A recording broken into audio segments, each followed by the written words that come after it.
तो बिहार में दूसरे चरण की वोटिंग हुई और दूसरे चरण में बिहार की पांचों सीट किशनगंज, कटिहार, पूर्णिया, भागलपुर और बांका में 58.58% मतदान हुआ है, जो कि 2019 के मुकाबले करीब 4% कम है। 2019 में इन पांचों सीटों पर 62.92% वोटिंग हुई थी।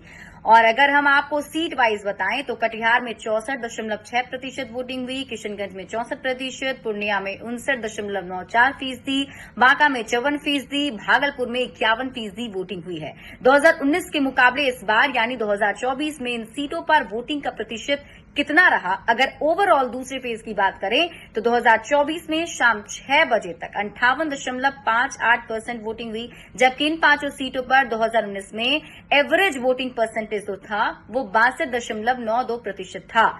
अब हम आपको सीट वाइज कंपेयर करके बताते हैं 2019 और 2024 के बीच में क्या फर्क रहा, कितना अंतर रहा।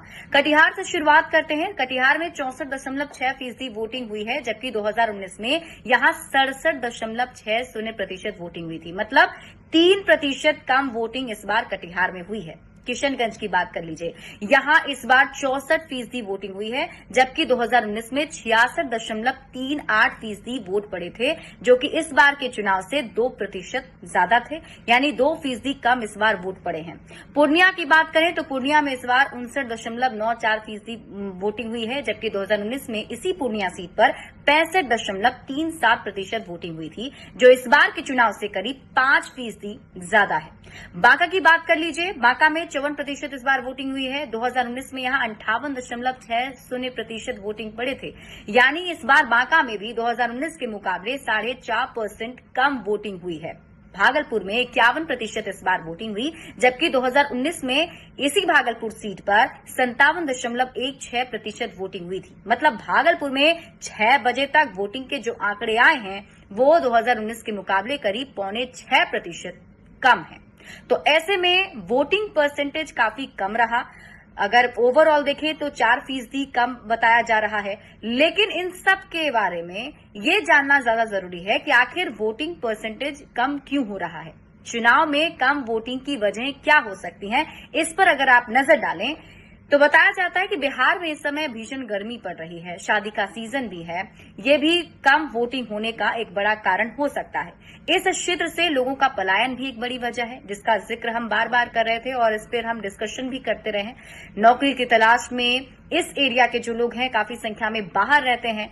दूसरे फेज की ज्यादातर सीटों पर मुस्लिम मतदाता काफी ज्यादा संख्या में हैं और यहां पर वोटिंग परसेंटेज जो है कम रहने की वजह इन सब में से मानी जा रही है। 2019 में ज्यादा वोटिंग की वजह जो थी वो चुनाव से इन पहले पाकिस्तान पर हुआ एयर स्ट्राइक था।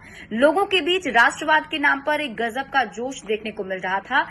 एयर स्ट्राइक की वजह से पीएम मोदी की पॉपुलैरिटी काफी ज्यादा बढ़ गई थी। 2024 में अभी तक अगर आप देखें तो कोई ऐसा बड़ा मुद्दा देखने को नहीं मिल रहा है, तो हो सकता है कि ये भी इसके पीछे एक वजह रही हो, जिसकी वजह से इस बार के चुनाव में वोटिंग परसेंटेज जो है वो कम है। लेकिन साथ ही साथ बिहार में पलायन का एक बड़ा मुद्दा भी है कि अब घर में लोग रहेंगे ही नहीं तो फिर वोट करने के लिए जाएंगे कैसे। वैसे कम वोटिंग की और भी कई सारी वजहें जैसे हो सकती हैं, लोगों में वोटिंग को लेकर जागरूकता की कमी, अभाव हो, ऐसी वजह भी इसका प्रभाव इस पर डाल सकती है। हालांकि जो पहले चरण के मतदान हुए उससे इजाफा जरूर देखा जा रहा है दूसरे चरण के मतदान में, क्योंकि पहले चरण में भी कम वोटिंग हुए थे, जिसको लेकर जागरूकता फैलाया जा रहा था।